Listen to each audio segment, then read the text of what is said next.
안녕하세요. 장윤선 변호사입니다. 지난 시간에는 임차인의 갱신 요구권에 대해서 살펴봤고요. 이번 시간에는 임대인이 갱신을 거절할 수 있는 사유에 대해서 살펴보도록 하겠습니다. 자, 임대인이 갱신을 거절할 수 있는 경우에는 어떤 것들이 있는지에서 이제 표가 나오고 있죠. 주택임대차법 제6조의 3, 제1항에 나와 있는 사유들을 하나하나 살펴보도록 하겠습니다.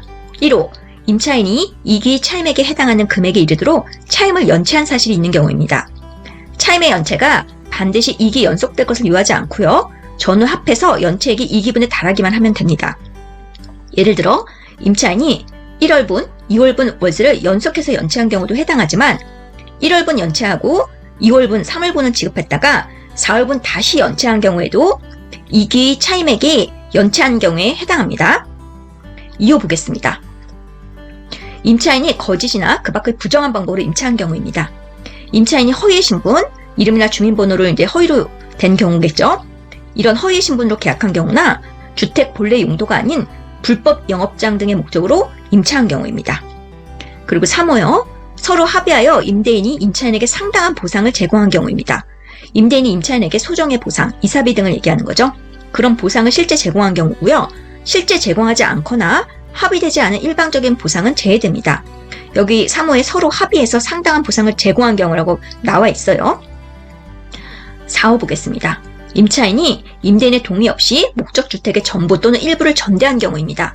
임대인의 동의 없이 전대하여 타인으로 하여금 목적주택을 사용 수익하게 한 경우, 당연히 이 경우는 안 되겠죠. 5호, 임차인이 임차한 주택의 전부 또는 일부를 고의나 중대한 과실로 파손한 경우입니다.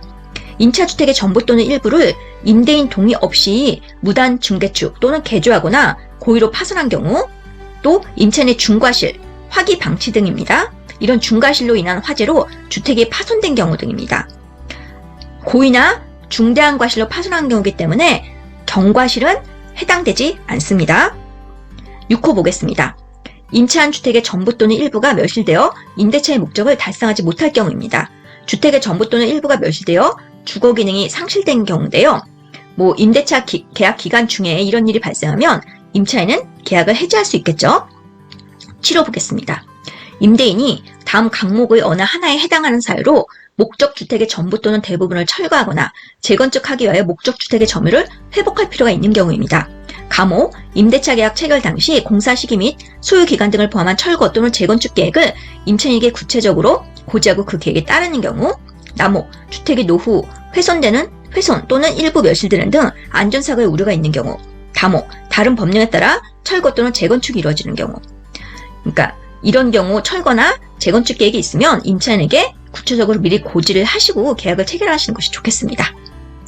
8호, 임대인의 직계존속, 직계입속을 포함한다. 임대인이 목적주택에 실제 거주하려는 경우고 아마 실제에서는 이 8호에 해당하는 경우가 가장 많을 거예요. 9호 보겠습니다. 그 밖에 임차인이 임차인으로서의 의무를 현저히 위반하거나 임대차를 계속하기 어려운 중대한 사유가 있는 경우입니다. 임대인 동의 없이 인테리어 공사를 하거나 원상 회복이 불가능할 정도로 인테리어 공사를 하는 경우에요. 1호부터 8호까지 이외에 임차인이 임대차를 지속할 수 없는 경우들입니다. 자, 그럼 임대인이 본인 또는 직계 종비속에 직접 거주를 이유로 갱신 거절하였으나 목적주택에 거주하다가 제3자에게 임대를 한 경우 어떻게 되는지 살펴보겠습니다. 갱신 요구가 거절되지 않았다면 계약이 갱신되었을 기간 2년이죠. 이 기간이 지나기 전에 제3자에게 임대한 경우 원칙적으로 임대인은 종전 임차인이 입은 손해를 배상해야 합니다. 다만 예외적으로 정당한 사유가 존재하는 경우 손해배상 책임을 면할 수 있을 것입니다. 제3자에게 목적주택 임대 시 손해배상액 산정하는 방법을 살펴볼게요. 먼저 임대인과 임차인과 손해배상의 예정액이 있다면 그 금액입니다. 그리고 그 손해배상의 예정액이 없는 경우는 법정 손해배상 예정액 중 가장 큰 금액인데요. 갱신 거절 당시 월 단위 임대료, 지금 여기는 법정 저항료 4% 적용한다는데 이거는 과거에 그랬고요. 지금 현재는 2.75%입니다.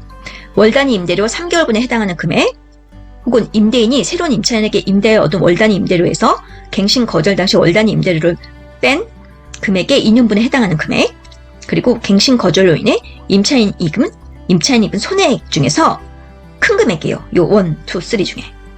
이거 이렇게 말로만 돼 있으니까 좀 헷갈리고 어렵잖아요. 그래서 이 부분은 구체적으로 한번 계산을 해보도록 하겠습니다. 주택임대차보호법 제6조의 3, 5항을 살펴보겠습니다. 임대인이 제1항 제8호의 사유, 그러니까 임대인, 집계 좀비석이 거주하기 위한 그 사유요. 그 사유로 갱신을 거절하였음에도 불구하고 갱신료가 거절되지 아니하였더라면 갱신되었을 기간이 만료되기 전에 정당한 사유 없이 제3자에게 목적주택을 임대한 경우 임대인은 갱신 거절로 인하여 임차인이 입은 손해를 배상해야 합니다. 6항 제5항에 따른 손해배상액은 거절 당시 당사자 간에 손해배상액의 예정에 관한 합의가 이루어지지 않는 한 다음 각 호의 금액 중 큰 금액으로 합니다. 당사자 간에 손해배상액의 예정에 관한 합의가 있었다면 그 금액이 우선하고요. 그런 합의가 없었을 때 다음 각 호 중 큰 금액으로 한대요. 1호는 갱신 거절 당시 월차임, 차임 외에 보증금이 있는 경우에는 그 보증금을 제7조의 각 호 중 낮은 비율에 따라 월 단위의 차임으로 전환하는 금액을 포함한다.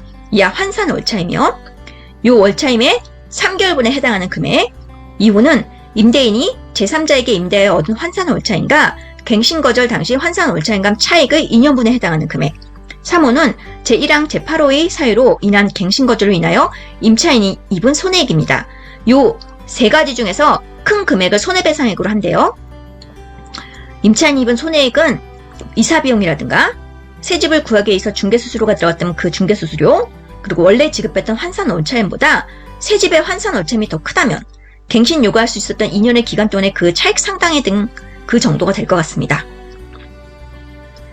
그럼 7조의 2 월차임 전환 시 산정률의 제한, 요 규정에서 이 환산 월차임 계산할 때 그 비율을 살펴볼 필요가 있거든요.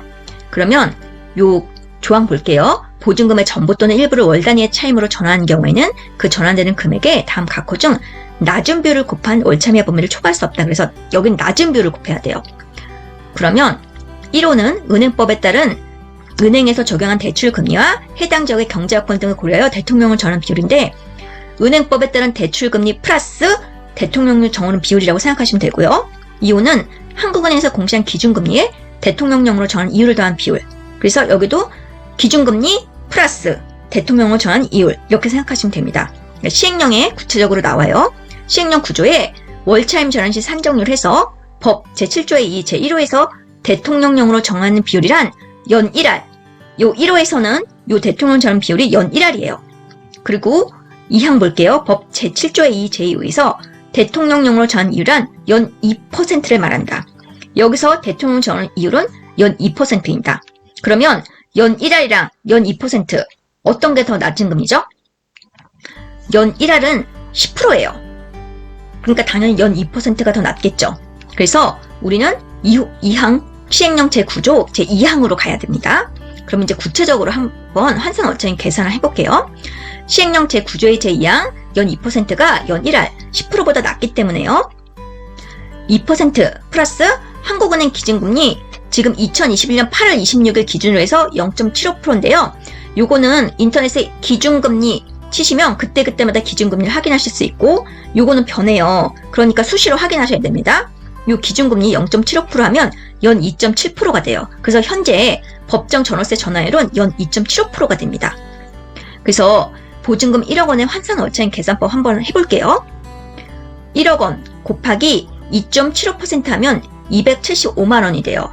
그러면 이 275만 원 나누기 12개월 하면 월 22만 9,166원이 됩니다. 원미만은 버렸어요. 그럼 환산 월차임 3개월분이라고 하면 22만 9,166원 곱하기 3개월에서 68만 7,498원 정도 되는 거예요. 그리고 2호, 지금 여기 나온 2호에 따라서 한번 이 차익의 2년분 계산 한번 해볼게요. 갱신 거절 당시 보증금이 1억 원이고 제3자에게 임대할 당시 보증금이 2억 원일 경우에요. 1억 원 곱하기 2.75% 하면 275만 원이고요. 275만 원 나누기 12개월 하면 월 22만 9,166원. 요거는 위에서 계산했었죠. 그런데 이제 2억 원으로 제3자에게 임대하면 2억 원 곱하기 2.75%는 550만 원 정도 되거든요. 요거의 2배겠죠. 550만 원 나누기 12개월 하면 45만 8,033원, 45만 8,333원 정도 나와요. 그러면 요 45만 8,333원에서 22만 9,166원을 뺀 금액에 2년치, 그러니까 24개월치 하면 한 8원 정도, 그러니까 550만 원 정도 나오거든요. 그러니까 이 금액만큼 되니까 지금 대강 계산 어떻게 해야 될지 감이 잡히시죠? 산수기 때문에 어려운 건 없고요. 한국은행 기준금리나 확인하시면 그때그때마다 요 퍼센트 확인하셔서 지금 환산 보증, 환산 월차임 이렇게 계산하실 수가 있어요. 그러니까 어떤 게 더 큰지 수치를 고려해서 어떤 금액만큼이 손해배상액이 될지 확인하실 수가 있습니다. 이해가 되시죠? 실거주를 이유로 갱신거주한 임대인이 제3자에게 목적주택을 임대한 경우 손해배상 책임을 면할 수 있는 정당한 사유는 무엇인지 살펴볼게요. 정당한 사유는 갱신 거절 당시 예측할 수 없었던 사정으로 제3자에게 임대를 할 수밖에 없는 불가피한 사유를 의미합니다. 가령 실거주를 하던 직계존속이 갑자기 사망한 경우, 실거주 중 갑자기 해외 주재원으로 파견되는 경우 등 갱신 거절 당시 예측할 수 없었던 불가피한 사유를 의미합니다. 그리고 임대인이 직접 거주 사유가 허위인 경우 임차인이 손해배상 청구를 위해 직접 거주가 허위인 것을 확인할 수 있는 방법이 있는지, 정부는 갱신 거절 임차인이 해당 물건의 전입세대 또는 확정자 열람을 통해 임대인이 직접 거주 또는 제3자 임대 등의 사실을 확인할 수 있도록 할 계획입니다. 돼 있는데 실제 확인할 수 있습니다. 현재 갱신 거절 임차인 임대차 정보 열람권 확대해서 지금 주민등록법 시행규칙 제14조와 주택임대차법법 시행령 제5조에 따라서 지금 확정자 열람하실 수 있어요. 5번 보겠습니다. 임대인이 실거주를 사유로 갱신 거절을 한 후 공실로 비워둔 경우 주택임대차법법 위반으로 손해배상 책임을 부담하는지, 임대인이 실거주를 사유로 갱신 거절을 한 후 주택을 공실로 비워둔 것이 실거주 의사 없이 허위로 갱신 거절한 것으로 판단된 경우에는 주택임대차법법 위반에 따른 민법 제750조 일반 불법행위 책임을 지게 될 수 있습니다. 그러니까 지금 주택임대차법상은 제3자에게 임대한 경우를 손해배상 책임 대상으로 보고 있거든요. 그렇기 때문에 지금 이건 공실로 둔 거래요. 공실이기 때문에 주택임대차법법이 아니라 민법 제750조로 가게 됩니다. 제3자에게 임대한 것은 아니므로 주택임대차법법 제6조의 3, 제5항의 법정 손해배상 책임의 대상은 아닙니다. 돼 있죠? 다만 집주인이 입주를 하기 위해 주택 수선이나 인테리어 공사를 하는 경우, 거주하던 직계존속이 사망한 경우 등으로 불가피하게 일시적으로 공실로 둘 수밖에 없었던 경우 등에는 손해배상 요건 중 위법성이 인정되지 않아 손해배상 책임을 면할 수 있을 것입니다. 이건 너무나 당연하겠죠? 자, 법인이 임대인인 경우 직접 거주를 이유로 갱신 거절이 가능한지? 불가능합니다. 법인이 주택임대차보호법에 따른 실거주할 수 있는 대상으로 보기 어렵기 때문입니다. 다음 시간에는 임대료 상한가 그리고 전월세 전환에 대해서 공부를 해보도록 하겠습니다. 오늘 방송 시청해주셔서 진심으로 감사드리고요. 다음 시간에 또 뵐게요. 좋아요, 구독 눌러주시면 저에게 많은 힘이 됩니다.